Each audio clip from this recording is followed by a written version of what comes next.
Ya estoy harto. No voy a mantener a una vieja perezosa en mi casa. La voz de mi hijo, Ricardo, cortó el silencio de la noche como un cuchillo afilado. Yo estaba en el pasillo, a solo unos metros de la sala, oculta por la penumbra. Mis dedos todavía sentían el frío del vaso de agua que se me había resbalado de las manos momentos antes, creando un pequeño charco sobre la impecable mesa de madera que tanto le gustaba a Patricia, su esposa. El sonido de su voz no fue un grito, sino algo peor. Fue un murmullo cargado de un desprecio tan profundo y genuino que pareció congelar el aire a mi alrededor.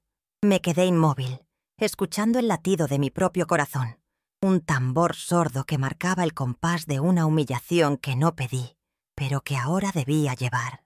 Cada palabra era un ladrillo más en el muro que él había construido entre nosotros, un muro que yo, en mi ceguera de madre, me negaba a ver hasta este preciso instante.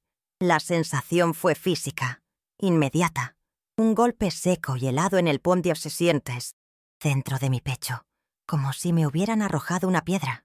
El aire se volvió denso, pesado, y tragar saliva se convirtió en un acto consciente y doloroso. Sentí como un frío recorría mi espalda, no el frío de la casa con su aire acondicionado siempre encendido, sino uno que nacía desde adentro, desde el alma misma.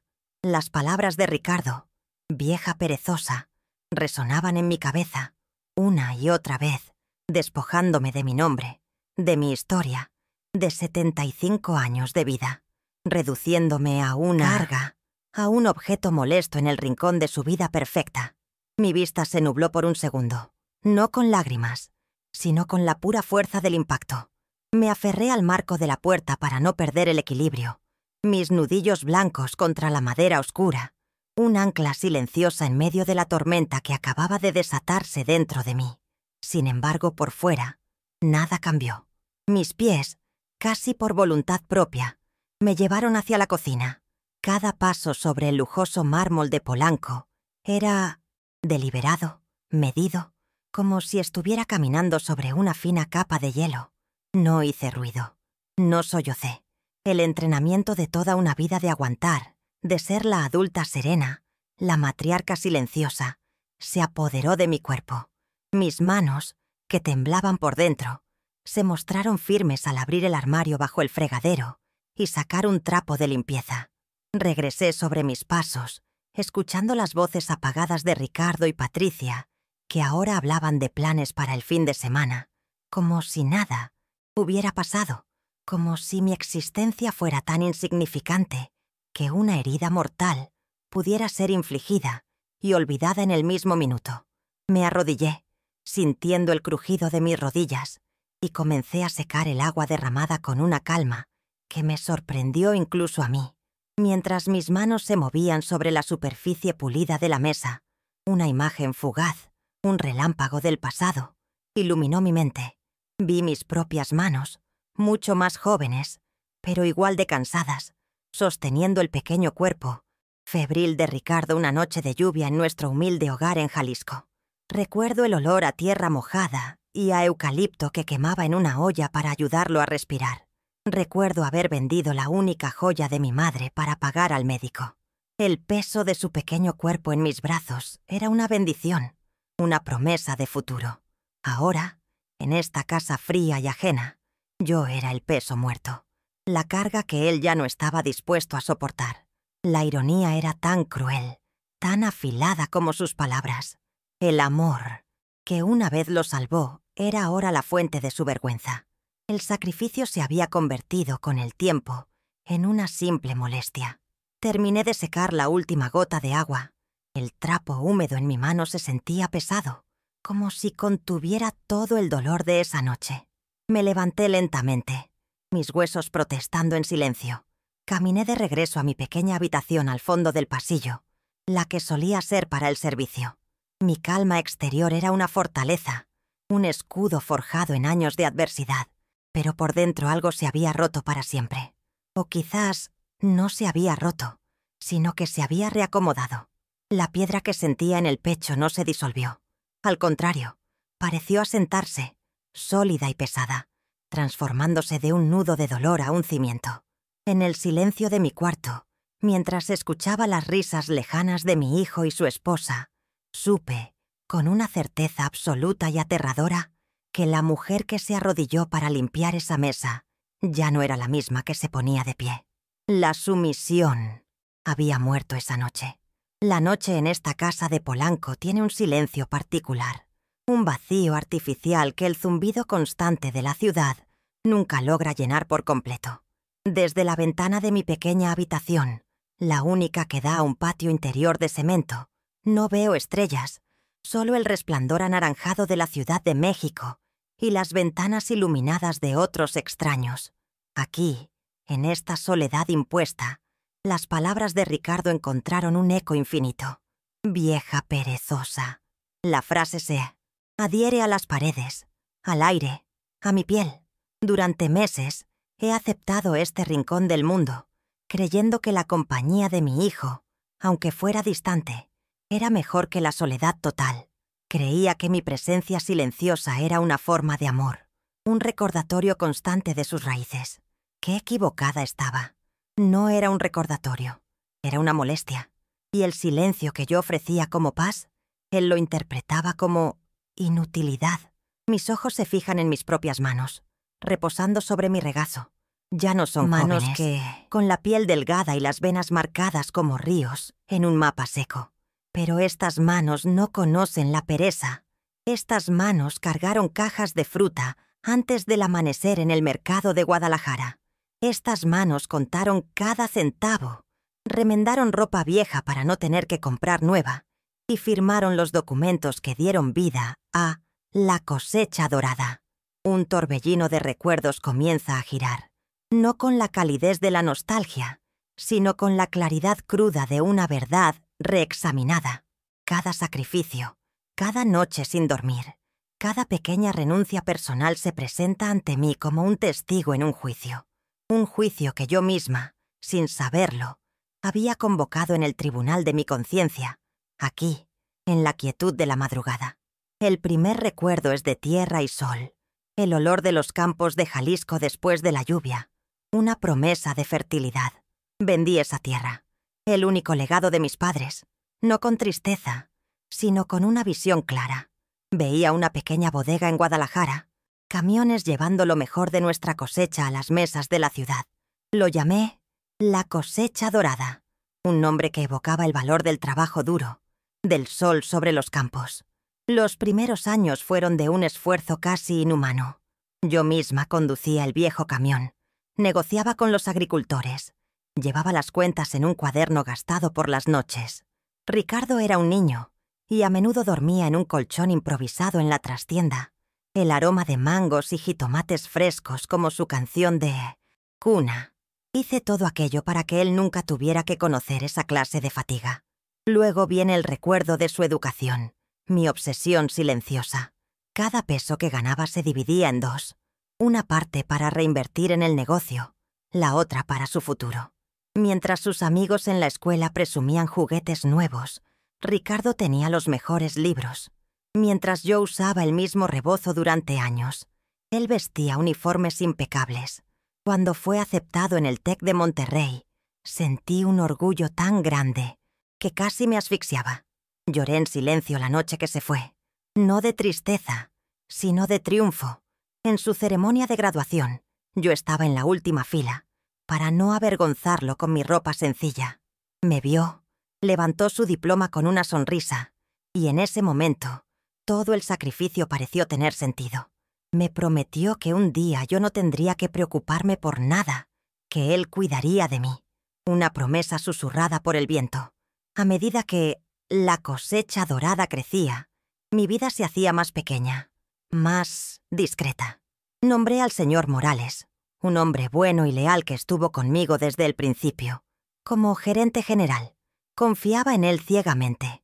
Esto me permitió dar un paso atrás, vivir sin los lujos que la empresa podía permitirse, porque mi única ambición ya se había cumplido. Ricardo tenía un futuro brillante. Cuando se unió a la empresa, le compré su primer coche, uno del año, de color brillante. Recuerdo su alegría, La forma en que sus ojos brillaron. «Para el gerente de ventas», le dije. Él lo aceptó como algo que merecía, el fruto natural de su talento. No vio las horas extra que trabajé ese mes para pagarlo sin desfalcar las finanzas de la empresa. Nunca preguntaba de dónde salía el dinero. Simplemente aparecía. La casa fue el siguiente gran regalo. Cuando anunció su compromiso con Patricia, una joven de una familia que valoraba las apariencias por encima de todo, supe que mi modesto hogar en Guadalajara no sería suficiente para sus aspiraciones. Encontré esta casa en Polanco, un símbolo de estatus y éxito. La compré al contado. Fue la inversión más grande que había hecho. En la notaría la puse a mi nombre. Ricardo sugirió que fuera un fideicomiso, algo más moderno. Me negué con calma. «Las cosas de la familia se quedan en la familia», le dije. Fue un acto de instinto, una prudencia de matriarca que él, en su juventud y ambición, no pudo comprender. Ellos la aceptaron con una fiesta extravagante, a la que apenas fui invitada, sintiéndome como una extraña en los cimientos que yo misma había pagado. Mi vida con ellos comenzó de forma gradual. Primero eran visitas de fin de semana. Luego, después de una pequeña enfermedad, insistieron en que me mudara. «Para cuidarte mejor, mamá», dijo Ricardo. En ese momento sus palabras sonaron a genuina preocupación. Ahora, en la oscuridad de esta habitación, veo la verdad. No querían cuidarme, querían controlarme, controlar el posible estorbo, la figura incómoda de la madre provinciana que no encajaba en sus cenas, elegantes ni en sus conversaciones sobre viajes a Europa y marcas de lujo. Me dieron esta habitación, lejos de las suyas, y poco a poco me volví invisible. Una presencia que se encargaba de que la ropa estuviera limpia y la comida lista, pero que no participaba de la vida real de la casa. Me convertí en una empleada sin sueldo, una sombra. El dolor que sentí al principio, esa piedra en el pecho, comienza a transformarse.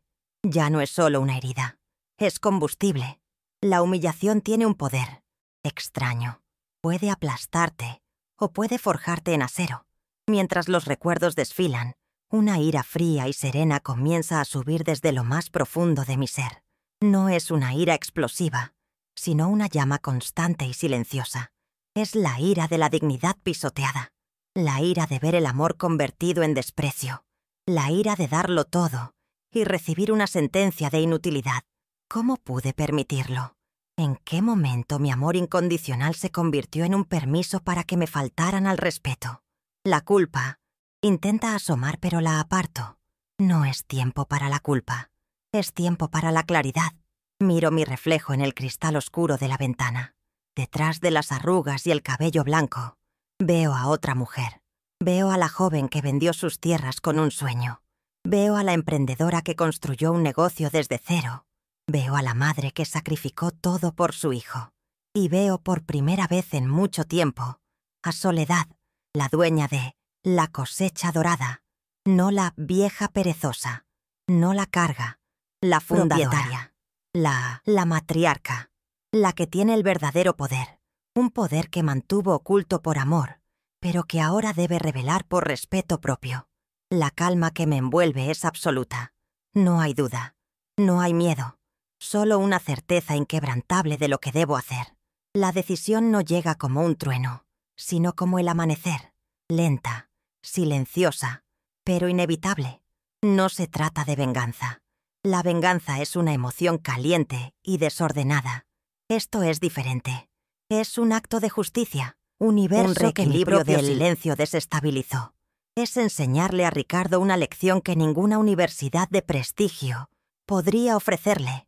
La dignidad no se hereda, se honra, y nunca debes morder la mano que te dio de comer, especialmente cuando esa mano es la dueña de todo lo que crees que es tuyo.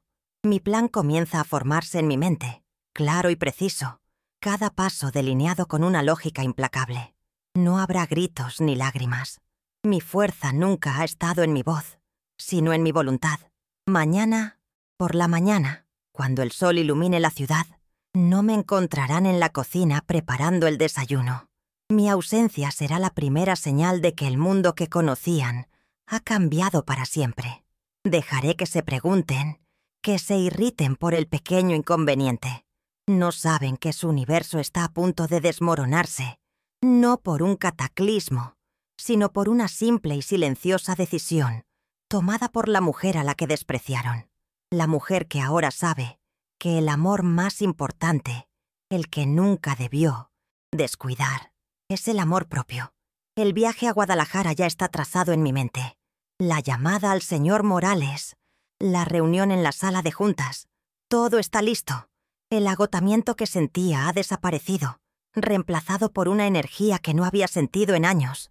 Es la energía de tener un propósito, de reclamar mi lugar en el mundo. Me acuesto en la cama, pero no para dormir. Reposo, conservando mis fuerzas para el día que viene. Escucho el latido de mi corazón. Ya no es un tambor de humillación, sino el motor constante y firme de una mujer que está a punto de recuperar su nombre. Cierro los ojos y por primera vez en mucho tiempo, no sueño con el pasado, sueño con el futuro. Un futuro donde la dignidad no es algo que se me otorga, sino algo que yo defino. Un futuro donde mi silencio no será de sumisión, sino de poder. La noche sigue su curso. La casa está sumida en la inconsciencia de los que duermen con la conciencia tranquila de los arrogantes. Ricardo y Patricia sueñan, probablemente, con su próximo viaje, su próxima adquisición. No tienen idea de que los cimientos sobre los que construyeron su vida de apariencias son de arena y que la marea, silenciosamente, ha comenzado a subir. Yo, Soledad, la vieja perezosa, soy la marea. Y mañana, al amanecer, la costa de sus vidas cambiará para siempre. Siento una paz profunda, la paz de quien finalmente ha encontrado el camino de regreso a sí misma. El aire de la habitación ya no se siente opresivo. Es como si, al tomar mi decisión, hubiera purificado el espacio, reclamándolo como mío. Este pequeño cuarto, antes una celda de mi invisibilidad, se ha convertido en mi cuartel general, el punto de partida de mi liberación. Cada objeto, la cama sencilla, la pequeña cómoda, el crucifijo en la pared, parece imbuido de una nueva solemnidad. Son los testigos silenciosos de mi despertar. La mujer que saldrá de esta habitación por la mañana no es la misma que entró anoche. Aquella era una sombra. Esta es una fuerza de la naturaleza, tranquila pero imparable. Recuerdo una frase que mi padre solía decir mientras trabajaba la tierra. No grites a la tormenta, hija. Solo asegúrate de tener las raíces profundas. Durante años pensé que mis raíces eran mi familia, mi hijo. Ahora entiendo. Mis raíces soy yo.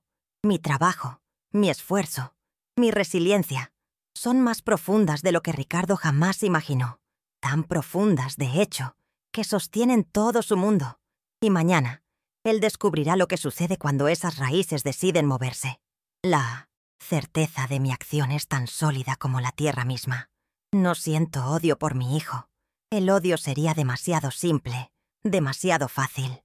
Lo que siento es una profunda y dolorosa decepción, pero incluso eso está comenzando a desvanecerse, reemplazado por una determinación serena. Mi objetivo no es destruirlo, es liberarme de la versión de mí misma que él creó y que yo permití. Es un acto de creación, no de destrucción.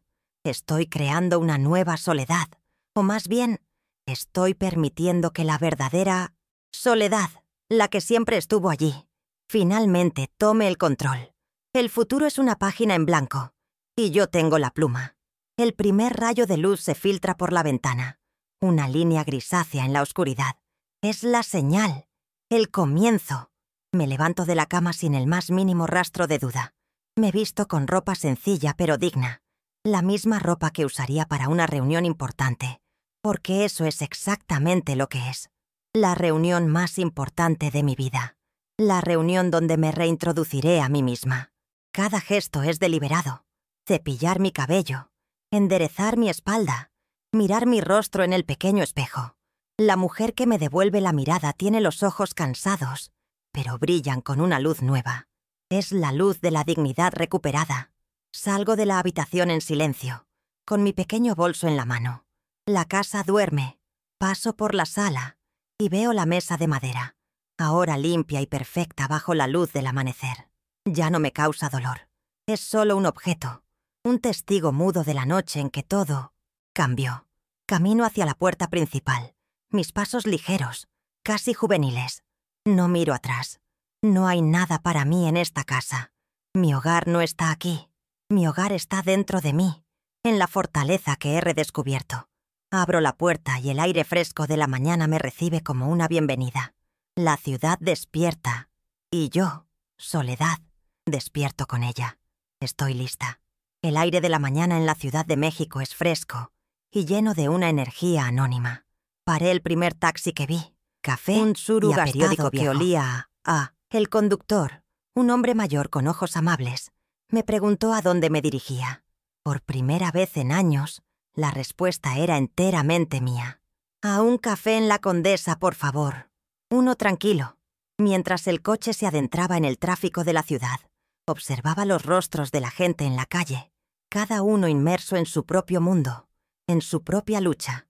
Me sentí no como una fugitiva, sino como una exploradora. Estaba redescubriendo un mundo que había observado solo a través de las ventanas de la casa de mi hijo, un mundo del que me había retirado voluntariamente. Ahora estaba volviendo a entrar en él, no como la madre de Ricardo, sino simplemente como Soledad. Elegí una pequeña mesa en la esquina del café, lejos de la puerta. Pedí un café negro, fuerte, y mientras el calor de la taza calentaba mis manos, saqué mi viejo teléfono. Mi agenda de contactos es pequeña, pero las personas en ella son importantes. Marqué el número del licenciado Figueroa, el notario, que había supervisado todas mis transacciones importantes durante los últimos 20 años. Un hombre discreto y eficiente. Su secretaria contestó, pero pedí hablar directamente con él. «Licenciado», dije con una voz que sonaba más firme de lo que me sentía. «Soy Soledad. Necesito verlo esta mañana. Es sobre la propiedad en Polanco». Hubo una breve pausa, y luego su voz familiar y respetuosa. «Por supuesto, doña Soledad. La espero en 1 hora». Colgué. El primer paso estaba dado. La maquinaria había comenzado a moverse. Mi viaje a la notaría en la colonia del Valle fue un bálsamo. El taxista no hizo preguntas. El sol se filtraba a través de los edificios, pintando rayas de luz en las calles. Vi a los niños corriendo hacia las escuelas, a los comerciantes abriendo sus puestos. Vida, pura y simple vida, ajena a mi drama personal. Me di cuenta de cuánto había extrañado esta simpleza, este anonimato activo. Vivir en la casa de Ricardo era como estar en una vitrina, siempre bajo el juicio, implícito de su estilo de vida, de sus estándares. Aquí, en el caos ordenado de la ciudad, yo era libre. Libre de ser una anciana en un taxi, una mujer con un propósito que nadie conocía. Y en esa libertad encontré una fuerza inmensa. El licenciado Figueroa me recibió personalmente en la puerta. «Doña Soledad, qué gusto verla. Pase, por favor». En su oficina olía a libros viejos y a confianza. No hubo necesidad de muchas explicaciones. Le pedí la escritura de la casa. La revisó conmigo. Punto. Confirmando lo que yo ya sabía. Era la única y absoluta propietaria. «¡Excelente!», dije. Luego lo miré directamente. «Licenciado, quiero que inicie 2 procesos por mí. Primero, quiero que prepare una notificación de desalojo para los actuales ocupantes, dándoles 30 días para desocupar la propiedad. Segundo, ponga la casa en el mercado. Quiero venderla». El licenciado no parpadeó. Solo asintió tomando notas. «Como usted ordene, doña Soledad». En ese momento mi teléfono vibró. Mensaje de Ricardo. «¿Dónde está el desayuno? Se me hace tarde». Ni siquiera un mamá. Miré el mensaje. Sentí la fría confirmación de mi decisión y apagué el teléfono. Mi siguiente parada fue una sucursal del banco, una que no solía frecuentar, la oficina principal de banca empresarial. Aquí no era la madre de Ricardo, una figura invisible. Aquí, mi nombre abría puertas. El gerente me saludó con una deferencia que me resultó extraña al principio. «Señora Soledad, es un honor. ¿En qué podemos servirle?». Pedí ver los estados financieros consolidados de La Cosecha Dorada. En minutos, tenía frente a mí una carpeta con cada detalle. Vi las ganancias, las inversiones y luego la línea que buscaba, los salarios de los altos ejecutivos. El sueldo de Ricardo era obsceno, complementado con bonos por desempeño que yo misma había aprobado, a sugerencia del señor Morales, creyendo que recompensaba el talento y el trabajo duro. Ver esos números, tan fríos y claros, me hizo reflexionar sobre el verdadero valor de las cosas.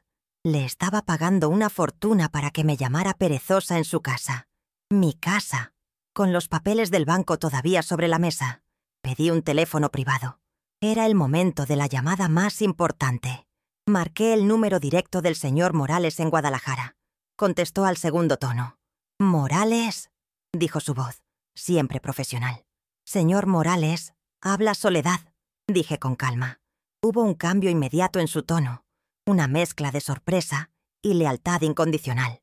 «Señora, qué gusto escucharla. ¿Está todo bien?». Ignoré su pregunta. No había tiempo para trivialidades. Fui directa, mi voz sin inflexiones, transmitiendo una autoridad que no había usado en años.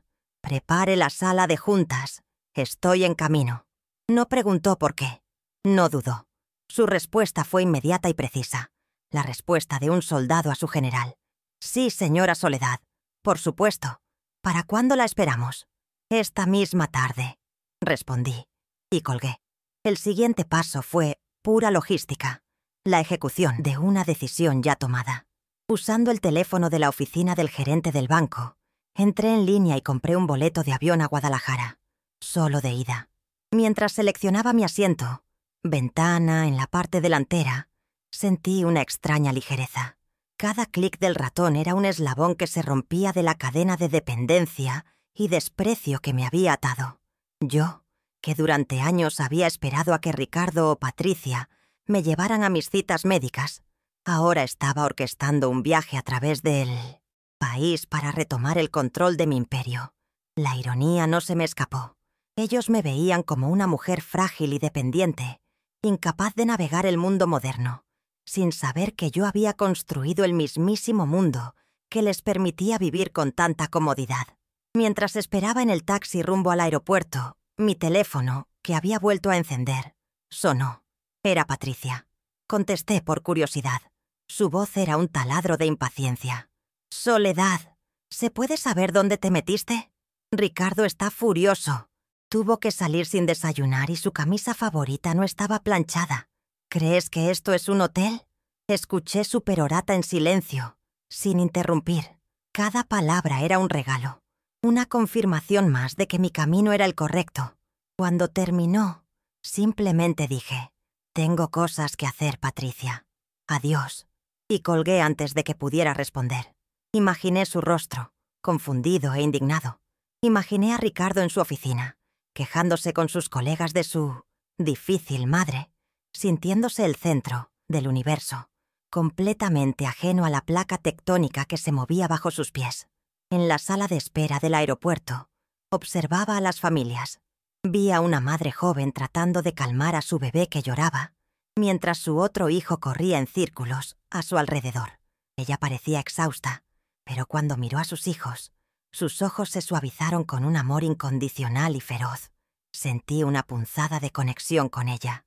Ser madre, me di cuenta, no es solo dar a luz.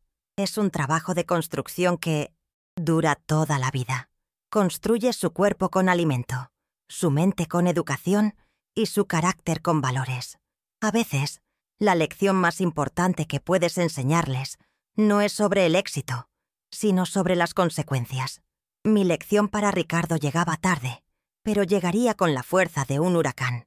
No por crueldad, sino por un amor más profundo, el amor que insiste en la dignidad. El avión despegó, y mientras la Ciudad de México se encogía debajo de mí, hasta convertirse en un vasto tapiz de concreto y luces, no sentí tristeza ni nostalgia. Sentí una liberación. Estaba dejando atrás la casa que se había convertido en mi prisión, el papel de víctima que nunca pedí. Volaba hacia Guadalajara, el lugar de nacimiento de mi sueño, el corazón de mi fuerza, el lugar donde mi nombre no era un susurro avergonzado, sino una leyenda. El señor Morales estaría esperando. La sala de juntas estaría impecable. Y yo, Soledad, la vieja perezosa, estaba a punto de recordarles a todos, y especialmente realmente la jefa. El rugido de los motores era la banda sonora de mi renacimiento. El plan se desarrollaba con una precisión casi militar, pero mi corazón estaba en paz. No había malicia en mis actos, solo una necesidad imperiosa de corregir un error fundamental, un universo que se había salido de su eje. Yo había dado poder, respeto y riqueza, y había recibido a cambio desdén. Ahora simplemente estaba reclamando lo que era mío, no por codicia, sino porque mi legado no era el dinero, ni las propiedades. Mi verdadero legado era la dignidad, y había permitido que mi propio hijo la manchara. Estaba en camino a limpiarla, a restaurarla a su brillo original. El vuelo continuó, sereno y estable, llevándome hacia la confrontación que definiría el resto de mi vida. Durante el vuelo no leí ni dormí. Simplemente miré por la ventana las nubes que se extendían como un océano infinito. Pensé en la naturaleza del poder. Ricardo creía que el poder era su coche caro, su título de gerente, su casa en Polanco. Estaba equivocado. Ese era el barniz del poder, su apariencia. El verdadero poder es silencioso. Es la propiedad de los cimientos. Es el nombre en la escritura. Es la firma en los cheques. Es la capacidad de decir no, sin levantar la voz. Durante años había elegido no ejercer ese poder por amor. Ahora iba a ejercerlo por ese mismo amor, un amor que exigía respeto. Me vino a la mente otro recuerdo de mi padre. Una vez, una plaga amenazó con destruir nuestra pequeña cosecha. Yo lloraba, desesperada. Él me tomó de la mano y me dijo: «Mija, no se llora sobre la tierra enferma. Se arranca lo malo de raíz, se abona de nuevo y se vuelve a sembrar. La tierra es generosa, pero no tolera lo que la envenena». Ricardo se había convertido en una planta venenosa en el jardín que yo había cultivado con tanto esmero. Y yo, la jardinera, iba a hacer lo que tenía que hacer. No con ira, sino con la sabiduría práctica del agricultor. Arrancar lo malo de raíz para que el resto del jardín pudiera florecer. Imaginé la cara de Ricardo cuando me viera en Guadalajara. Confusión primero, luego irritación. «¿Qué haces aquí, mamá? ¿Viniste a molestarme también en el trabajo?»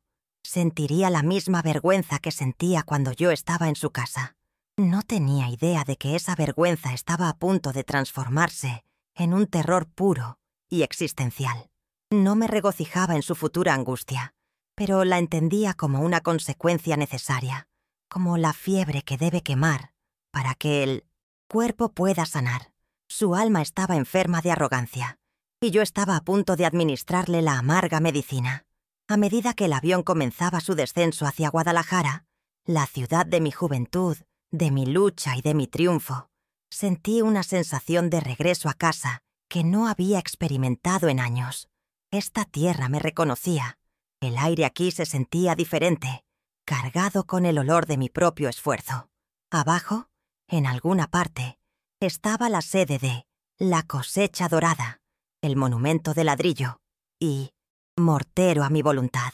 No era solo un edificio de oficinas, era la materialización de mi sueño, un sueño que estaba a punto de reclamar, no solo en papel, sino en espíritu. El plan era audaz, pero simple. No requería engaños ni manipulaciones complejas. Solo requería que yo me presentara y dijera la verdad. La verdad era mi arma, mi escudo y mi justificación. La verdad de que yo era la dueosa. La verdad de que yo era la jefa. La verdad de que el mundo de Ricardo, que él creía haber construido, descansaba enteramente sobre mi palma. Y yo estaba a punto de cerrar la mano. No para aplastarlo, sino para mostrarle lo frágil que era su realidad. Aterrizamos suavemente. El sonido de las ruedas tocando el asfalto fue un punto final. El capítulo de soledad, la sombra silenciosa, había terminado. Mientras el avión carreteaba hacia la terminal, me enderecé en mi asiento. Revisé mi bolso, mi identificación, la copia de la escritura que el licenciado Figueroa me había dado, mi teléfono, todo. Estaba en orden. Estaba preparada. Salí del avión y caminé por el pasillo del aeropuerto. una mujer mayor con un propósito de hierro. Afuera, el sol de Jalisco brillaba con fuerza, como si me diera la bienvenida. El señor Morales ya estaría esperando. El señor Morales, siempre puntual, me esperaba justo a la salida. Su rostro mostró un alivio genuino al verme. «Señora Soledad», dijo, tomando mi pequeña maleta. «La sala está lista. Sus órdenes han sido seguidas al pie de la letra. Gracias, Morales. Usted siempre ha sido mi mano derecha», respondí, y por primera vez en el día, sonreí. Una sonrisa pequeña, pero real. «Vamos», le indiqué. «Hay un asunto familiar que debo atender en mi empresa». El uso de la palabra «mi» fue deliberado, una práctica para la escena que estaba por venir. Subimos a su coche, un sedán discreto de la empresa, y nos dirigimos hacia el corazón de mi imperio. El acto final estaba por comenzar. La sede de La Cosecha Dorada, en Guadalajara, era exactamente como recordaba, pero al mismo tiempo, todo se sentía diferente. El olor familiar a cartón limpio y a la leve fragancia de fruta que emanaba de las bodegas ya no me traía una nostalgia pasiva, sino un agudo sentido de pertenencia. Caminé por los pasillos al lado del señor Morales, mis zapatos de tacón bajo, haciendo un sonido decidido sobre el suelo pulido. Algunos empleados, los más antiguos, me reconocieron con una inclinación de cabeza respetuosa, llamándome Doña Soledad. Los más jóvenes simplemente veían a una anciana acompañando al gerente general, ajenos a mi verdadera identidad. No les presté atención. Mi destino era la gran sala de juntas al final del pasillo, con su imponente mesa de caoba y sus sillas de cuero. Un santuario de poder que yo misma había financiado. El señor Morales me abrió la puerta y entré.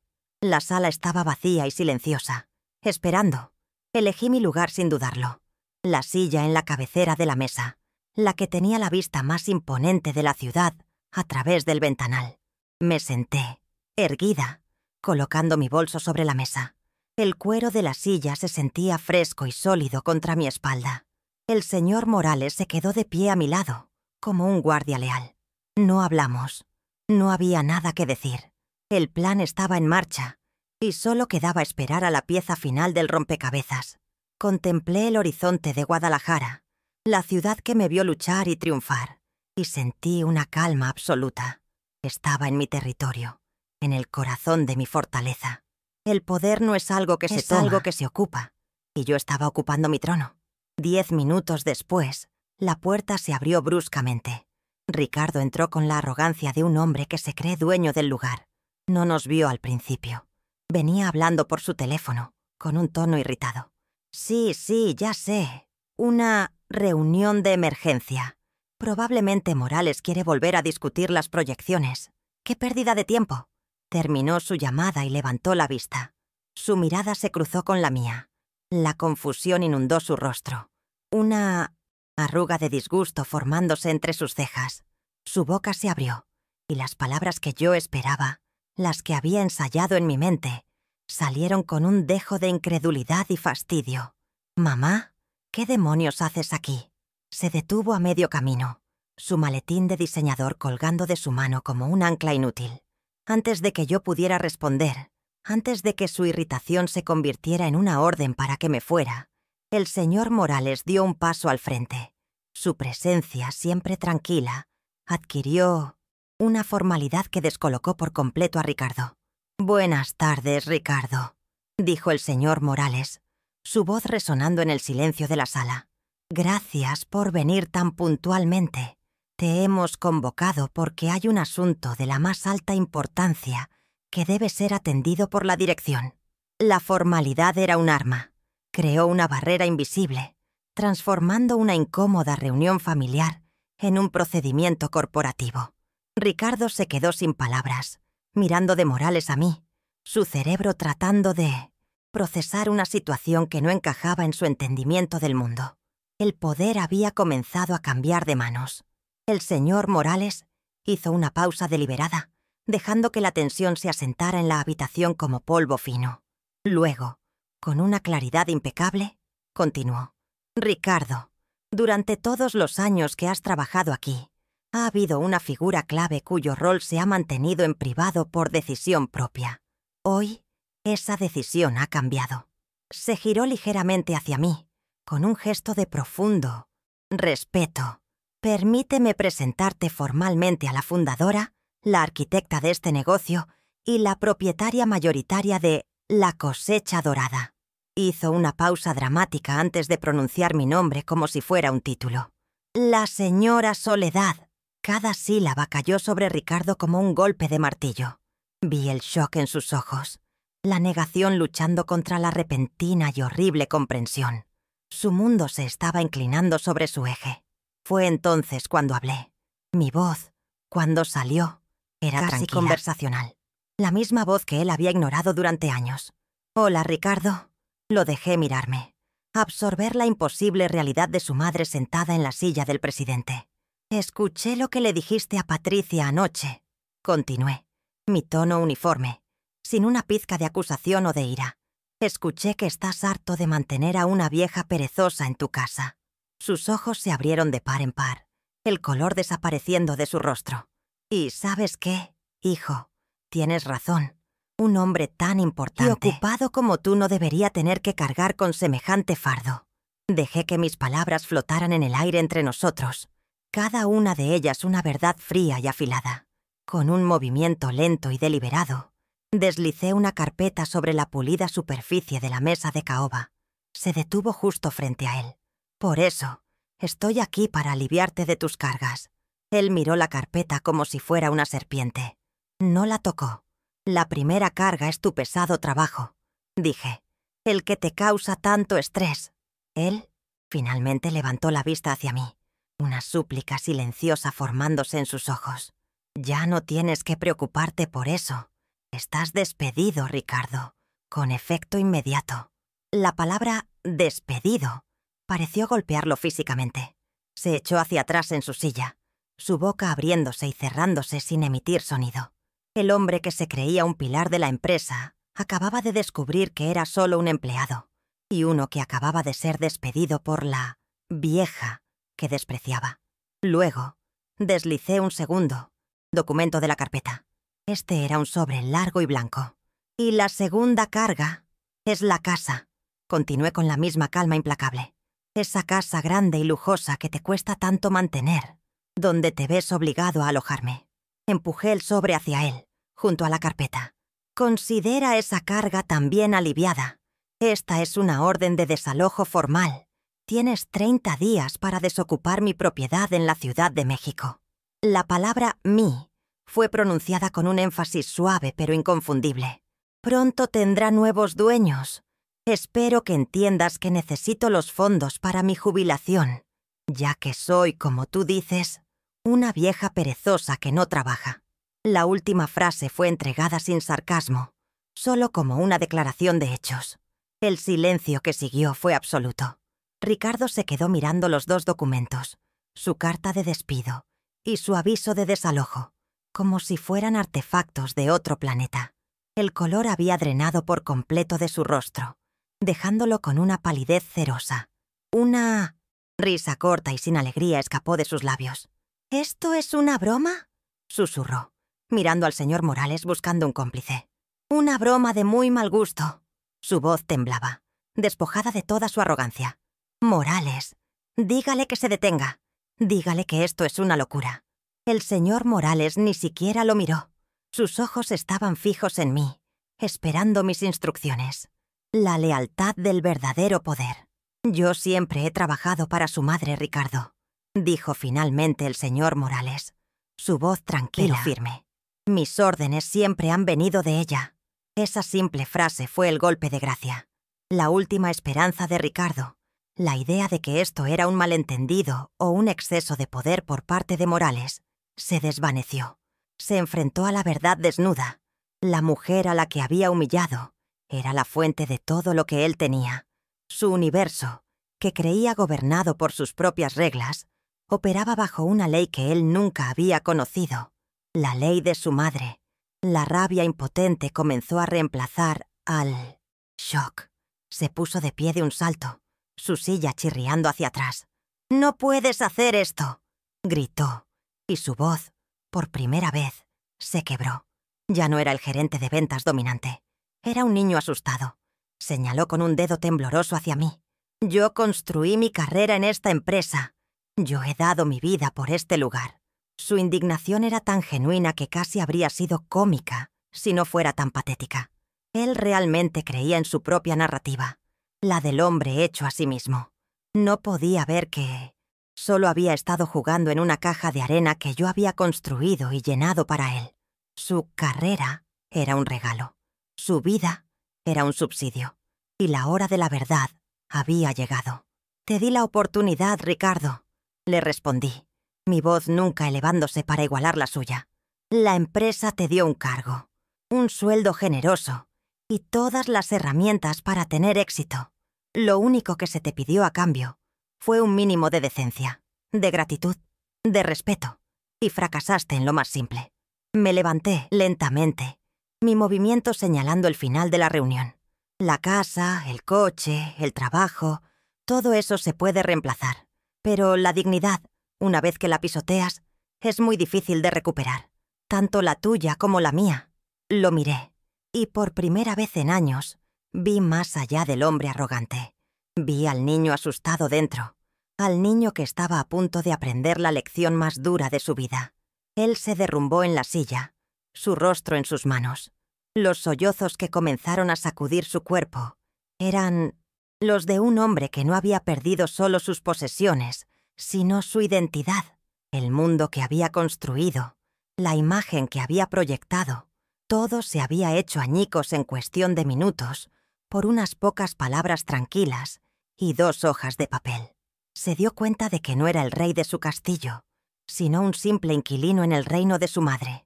La humillación que me había infligido la noche anterior no era nada comparada con la aniquilación de su ego que estaba experimentando en este momento. No sentí triunfo, solo una profunda y amarga tristeza por el desperdicio. Sin decir una palabra más, me di la vuelta. El señor Morales me abrió la puerta. No miré hacia atrás. Dejé a Ricardo solo con las ruinas de su vida, con el eco de mis palabras y la dura realidad de las consecuencias. Mientras caminaba por el pasillo, los empleados me miraban de otra manera. La noticia, supuse, viajaría a la velocidad de la luz. Pero no me importaba. Mi tarea estaba hecha. No había sido una ejecución, sino una cirugía. Dolorosa, sí, pero necesaria para extirpar el cáncer de la arrogancia y la ingratitud. Salí del edificio y el sol de Guadalajara me dio en la cara. Respiré hondo, sintiendo un peso levantarse de mis hombros, un peso que había llevado durante años sin darme cuenta. Era el peso de la falta de respeto. Y ahora, finalmente, era libre. Los días que siguieron a la confrontación en Guadalajara no estuvieron llenos de euforia, sino de una profunda y tranquila sensación de orden restaurado. Me instalé en un discreto hotel en el centro histórico de la ciudad, un lugar con un patio lleno de bugambillas y el sonido de una fuente. Cada mañana caminaba a las oficinas de La Cosecha Dorada, no como una extraña, sino como la dueña que era. Recorría los almacenes, el olor a fruta madura y a trabajo honesto llenando mis pulmones. Saludaba a los empleados por su nombre, escuchaba sus ideas y sus preocupaciones. No estaba allí para dar órdenes drásticas, sino para reconectar con el alma de la empresa que había nacido de mis manos y mi sudor. Era un regreso a mis orígenes, un recordatorio de que mi valor nunca había residido en ser la madre de alguien, sino en ser la creadora de algo. Al tercer día recibí la llamada que esperaba. Era Patricia. Su voz, normalmente tan controlada y altiva, era un desastre de histeria y acusaciones. Ha arruinado a su hijo. Lo ha destruido todo. ¿Cómo pudo ser tan cruel? Escuché pacientemente, dejando que su torrente de pánico se agotara. No. Sentí la necesidad de defenderme. Cuando finalmente hizo una pausa para respirar, mi respuesta fue serena. Patricia, yo no he destruido nada. Simplemente he retirado los apoyos que sostenían una vida que no era real. Ricardo tiene ahora la oportunidad de construir algo por sí mismo. Algo verdadero. Hubo un silencio atónito al otro lado de la línea. No volveré a mi decisión, añadí suavemente. y colgué. No sentí placer en su angustia, solo la triste confirmación de que su matrimonio construido sobre cimientos de dinero y estatus, no de amor. Instruí al señor Morales para que se asegurara de que el paquete de indemnización de Ricardo fuera exactamente lo que la ley dictaba, ni un centavo más, ni un centavo menos. No era un acto de mezquindad, sino de justicia. No quería castigarlo con la pobreza, pero tampoco iba a proporcionarle un paracaídas dorado que le impidiera sentir el impacto total de sus acciones. El dinero fácil había sido el origen de su arrogancia. La falta de él tendría que ser el comienzo de su educación. Mientras tanto, comencé a hacer planes para mi propia vida. Contraté a un arquitecto para renovar mi antigua y modesta casa en un barrio tranquilo de Guadalajara, la casa donde Ricardo creció. Quería que fuera un lugar de luz y de paz, un santuario para mi nueva vida, un lugar donde las paredes recordaran el trabajo duro y no la humillación. Las noticias de la Ciudad de México me llegaban a través de informes concisos del licenciado Figueroa. Ricardo, como era de esperar, había intentado impugnar el despido. Había contratado a un abogado que, después de revisar la estructura corporativa y los estatutos de la empresa, le informó que no tenía ningún caso. Cada documento, cada firma, lo confirmaba todo. Yo era la propietaria absoluta, y mi decisión era final. Descubrir que su posición no era más que un privilegio revocable y no un derecho adquirido fue, según me informó el licenciado, un golpe devastador para él. La realidad legal era tan implacable como mi decisión, una fortaleza de papel y tinta que él no podía asaltar. La lección sobre el verdadero poder continuaba. Luego vino la noticia del desalojo. Aparentemente, Ricardo y Patricia se demoraron hasta el último día del plazo de 30 días, esperando, quizás, un milagro o un cambio de opinión de mi parte que nunca llegó.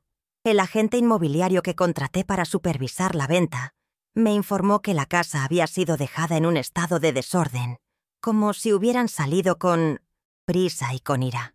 Me entristeció, no por los objetos, sino por lo que representaba. La falta de respeto hasta el final. Autorice la limpieza y la puesta en venta inmediata. La casa de Polanco, aquel monumento a la superficialidad, pronto se convertiría en el capital para un sueño mucho más significativo. Dejó de ser un hogar en el momento en que la dignidad lo abandonó.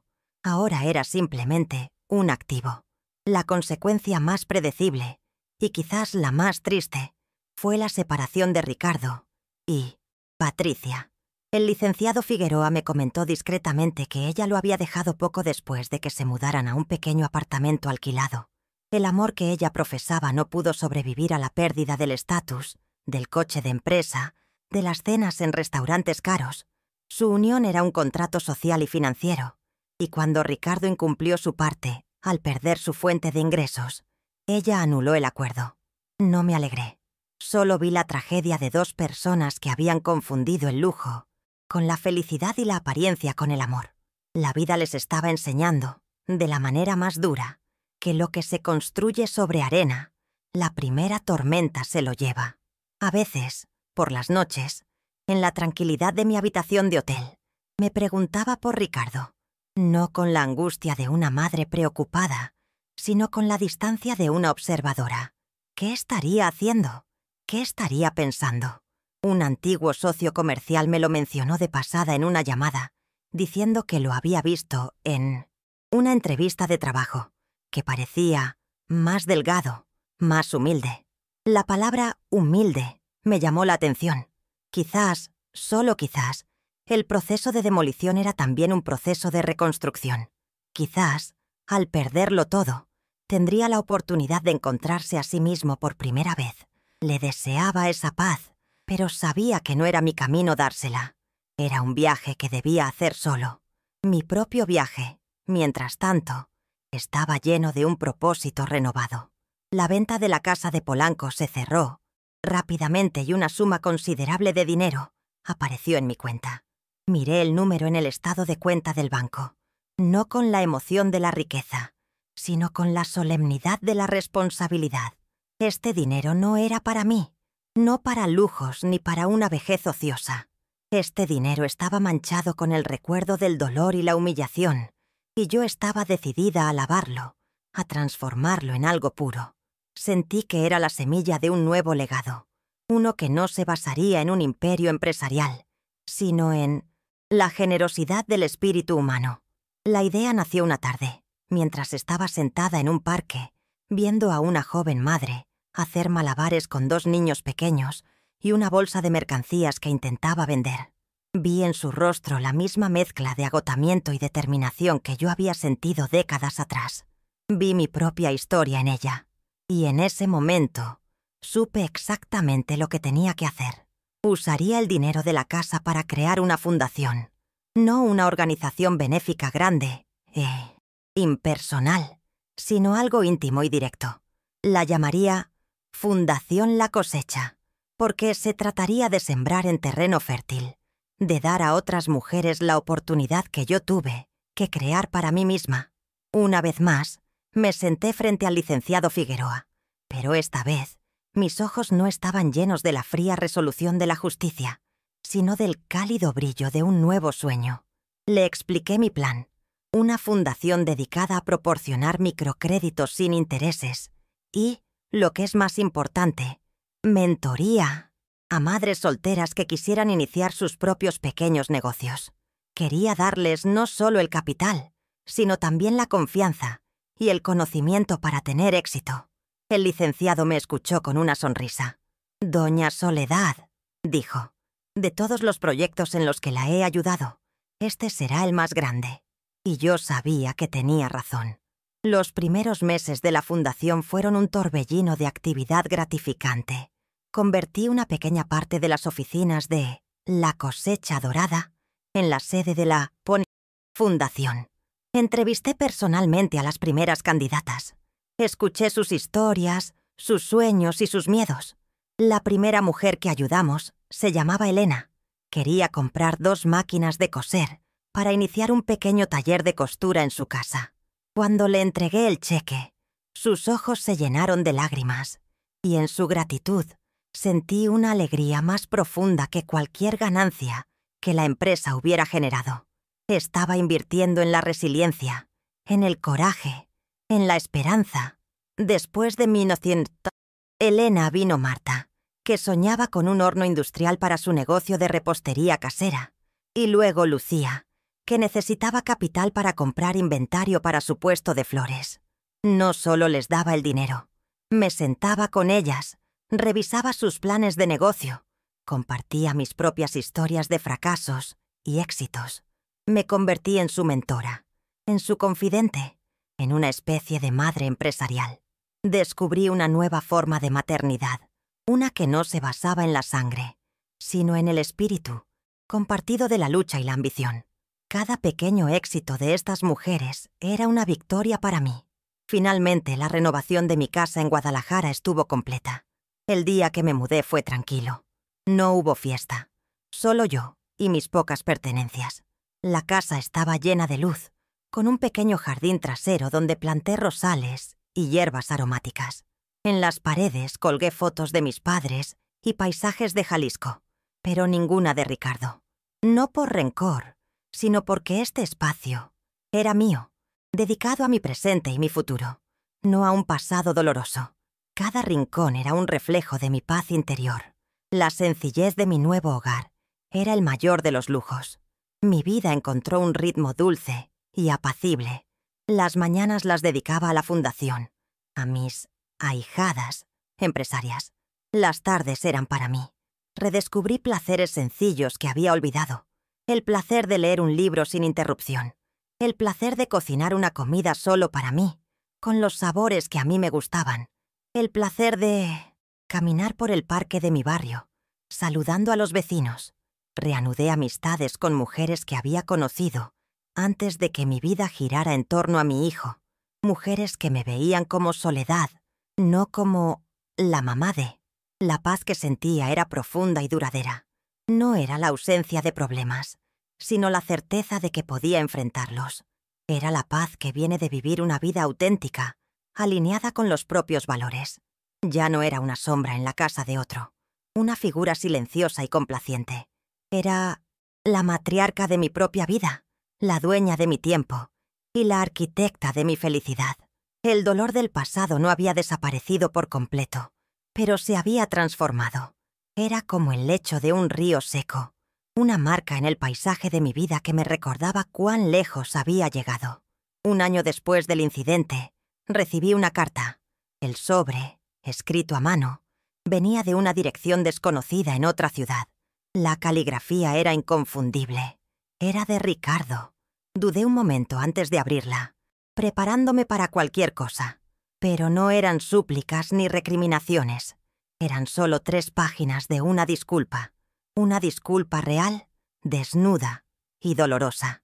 Escribió sobre su arrogancia, su ceguera, sobre cómo había tenido que perderlo todo para entender el valor de lo que nunca había apreciado. Escribió que estaba trabajando como empleado en un almacén, que estaba aprendiendo lo que significaba ganarse el pan cada día. En la carta, no pedía nada. No pedía dinero, ni su trabajo de vuelta, siquiera mi perdón. Solo parecía necesitar que yo supiera que él finalmente entendía. «Me llamaste vieja perezosa», escribió en el último párrafo.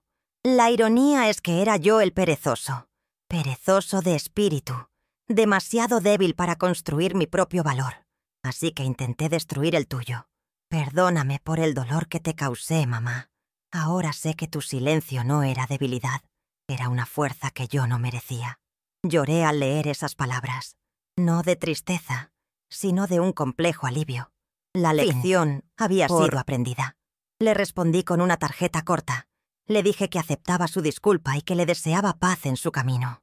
«La dignidad, Ricardo», escribí, «se construye desde adentro hacia afuera, no al revés.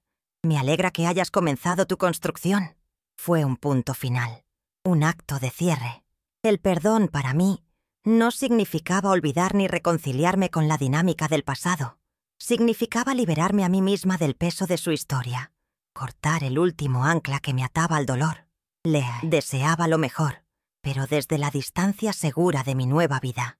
Mi vida ahora está llena, no de las grandes emociones del drama y el conflicto, sino de las pequeñas y constantes alegrías del propósito y la comunidad. El sonido de las máquinas de coser de Elena, el olor del pan de Marta, los colores de las flores de Lucía. Esos son los dividendos de mi inversión. Mi legado no será una empresa multimillonaria, sino una red de mujeres fuertes y autosuficientes que, a su vez, enseñarán a sus hijos el valor del trabajo y la dignidad. Es una cosecha mucho más rica y duradera. Miro hacia atrás, a la mujer que se arrodilló para limpiar el agua en aquella mesa de Polanco, y siento una inmensa compasión por ella. Pero ya no soy ella. Su humillación fue el suelo fértil del que brotó mi liberación. A veces, las heridas más profundas son las que nos obligan a crecer de las maneras más inesperadas. Nos obligan a buscar la luz, a fortalecer nuestras raíces, a reclamar nuestro derecho a florecer. Soy Soledad y he vuelto a florecer. El sol se pone sobre mi jardín en Guadalajara. Riego mis rosales, sintiendo la tierra fresca bajo mis dedos. El aire huele a jazmín y a tierra mojada. Estoy en paz. No es una paz pasiva. La paz de la resignación. Es una paz activa, ganada a pulso. La paz de saber quién eres, de honrar tu propia historia y de usar tu poder, no para dominar, sino para construir. Estoy completa de nuevo, no porque alguien haya llenado un vacío en mí, sino porque he reclamado cada parte de mí misma que había regalado. Mi historia no es una de venganza, sino de reclamación. Reclamé mi nombre, mi trabajo, mi casa y, lo más importante, mi autoestima. La lección que aprendí y que ahora enseño a otras es simple. Nunca permitas que nadie, ni siquiera aquellos a quienes más amas, defina tu valor. Tú eres la única que puede hacer eso. Y tu dignidad es la única propiedad que nadie te puede quitar, a menos que tú misma se la entregues. La empresa, la cosecha, dorada, sigue prosperando bajo la dirección del señor Morales y mi supervisión a distancia. Se ha convertido en el motor financiero de la fundación. Su propósito ya no es solo generar riqueza, sino también generar oportunidades. ha encontrado un alma, un propósito más allá de las ganancias. Y eso, quizás, fue el cambio más importante de todos. A veces, pienso en la palabra mantener. Ricardo no quería mantener a una vieja perezosa.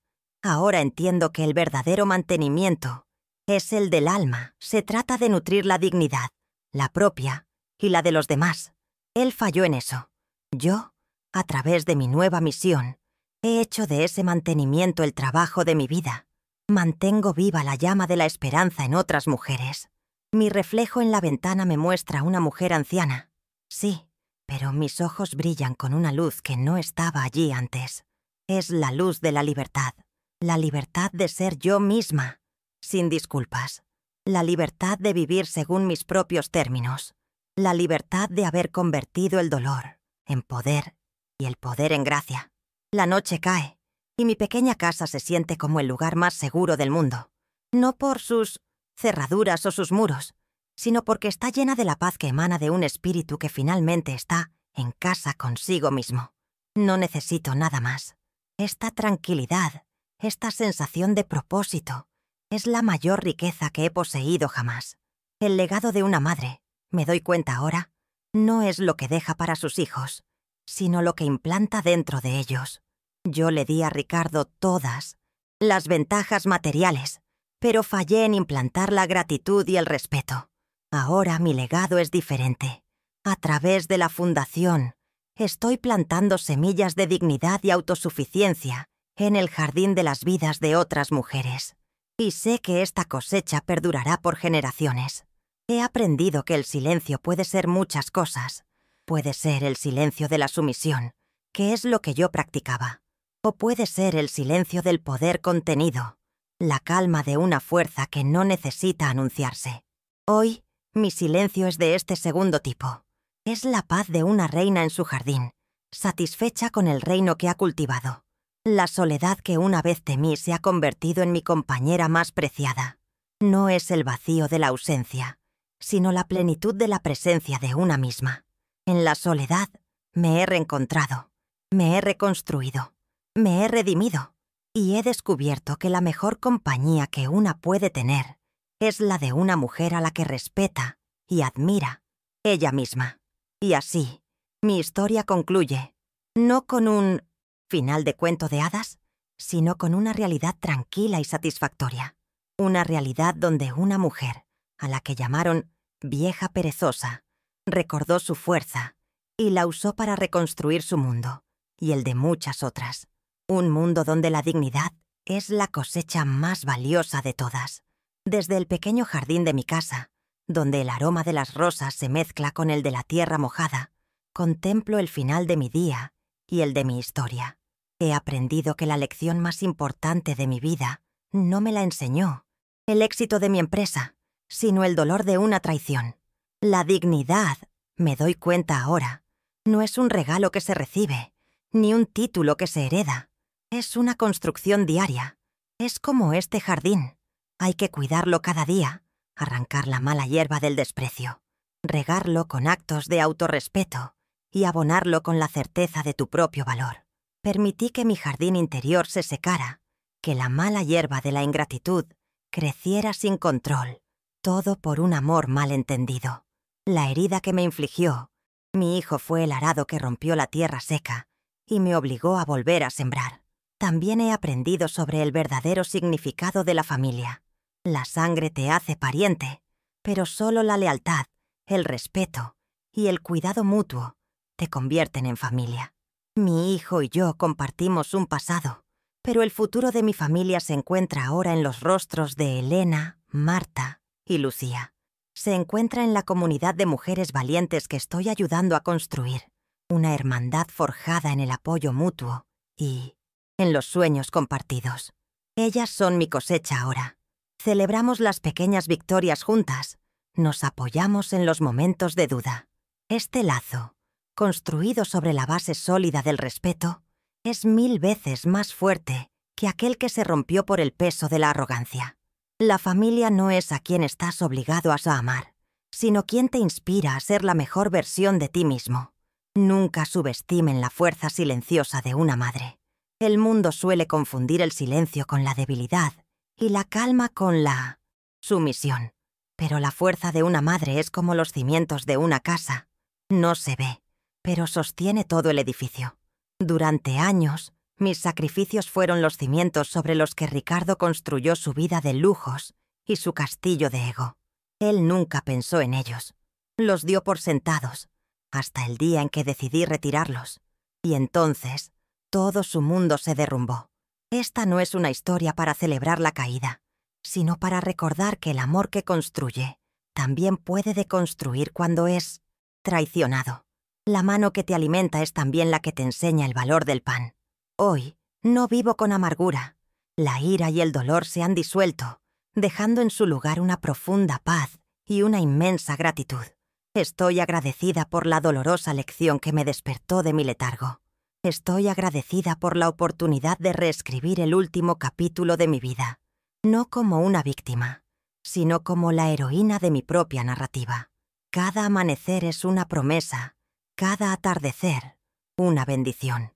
Mi riqueza no se mide en los estados de cuenta de la cosecha dorada, sino en la cantidad de luz que puedo traer a la vida de otras, en la tranquilidad de mi conciencia y en la simple alegría de ser, simplemente, Soledad. Una mujer completa, libre y en paz.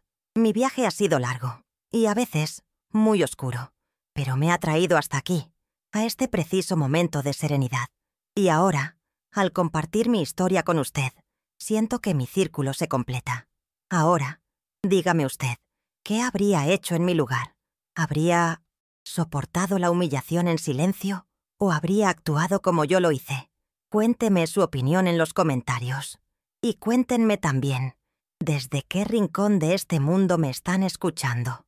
Saber que mi voz viaja tan lejos me llena el corazón. Y para ayudar a que estas historias de fortaleza lleguen a más personas, suscríbanse al canal y compartan este video. Gracias por escucharme.